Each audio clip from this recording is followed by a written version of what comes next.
Good morning, everyone. Dr. Victoria Skirbo here, speaking to you from the Seeds of Transformation Healing Center in Wareham, Massachusetts. Today is Tuesday, July 20th, or Wednesday, July 21st, if you're listening to me in Australia and New Zealand.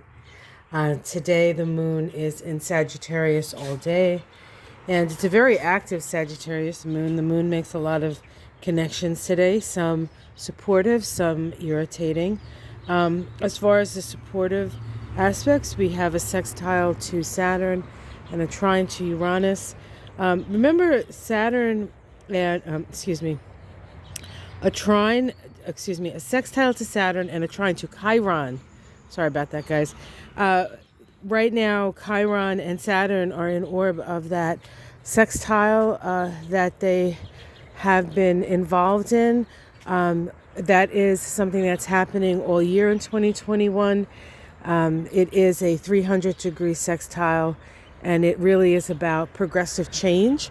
And that progressive change has to include the healing of the wounds and putting in structures for that.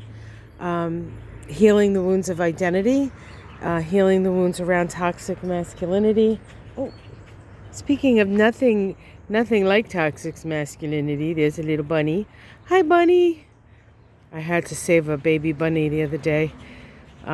Charlie got out and decided that he brought it to bring it home. Not really sure what he wanted to do with it. I'd like to think he'd want to play with it, but ultimately I don't think that would have been the end of that for that bunny. So we had to save it, and then I brought it into put it outside, and it did run away, so I think it's fine. Charlie didn't actually harm it. There was no puncture marks or anything like that. So here's the 4 o'clocks, guys, and it's not 4 o'clock, but they're open really nicely, so that's kind of cool. Okay, so back to astrology. Yes, I did. I got distracted by a bunny. Can you believe it?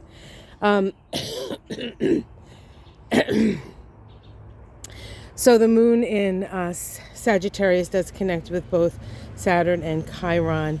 Whenever the moon, which is a much more personal sort of experience, touches these larger cycles, it brings those cycles into sort of closer to us in a way. So take note of that and take notice of healing opportunities and healing explorations around those issues that Chiron and Aries brings. And we all, I don't think any of us are really, most people, I shouldn't say all of us, but most people are not particularly happy with who they are, right? There's always this sort of need for self-improvement, or we're told that we're not enough and that we have to be a different way.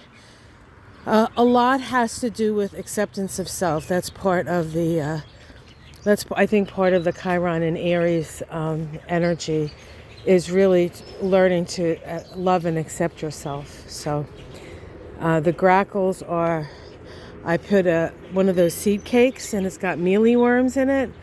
I know, gross, but the birds really seem to like it, and the grackles were feasting on it. So back to astrology. As far as difficult aspects, we have the moon making an inconjunct to Uranus and to Mercury. So there can be some miscommunications today. And we also have the moon making a conjunction to its own south node, which can bring up some issues from the past. That might be exactly what the problems with communication that may sort of stem from that. But it's important to learn from the past, right, and not repeat it.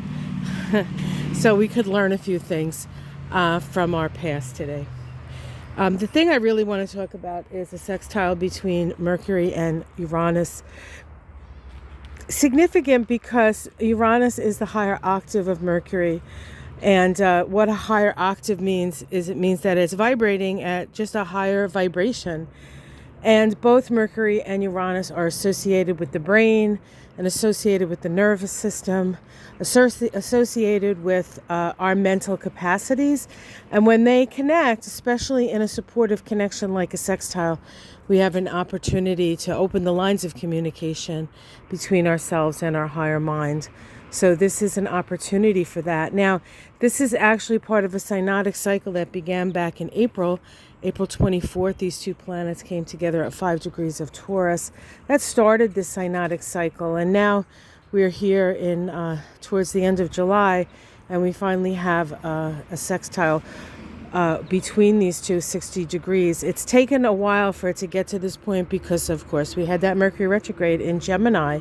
So we had the conjunction in Taurus, and they moved, Mercury started to move away from Uranus, and then when it went into Gemini and went retrograde, it kind of got back closer to Uranus, never in really an aspect to Uranus, but certainly there was a sense of perhaps these great ideas and a lot of false starts with those. It's like you thought this was the time to get started on this great inspired idea, and you moved forward, and then you found with the Mercury retrograde that things weren't sort of gelling in the way that you wanted to. Well, now they get to gel. So issues, a lot of these false start issues now are starting to bear fruit, and the lines of communication are open.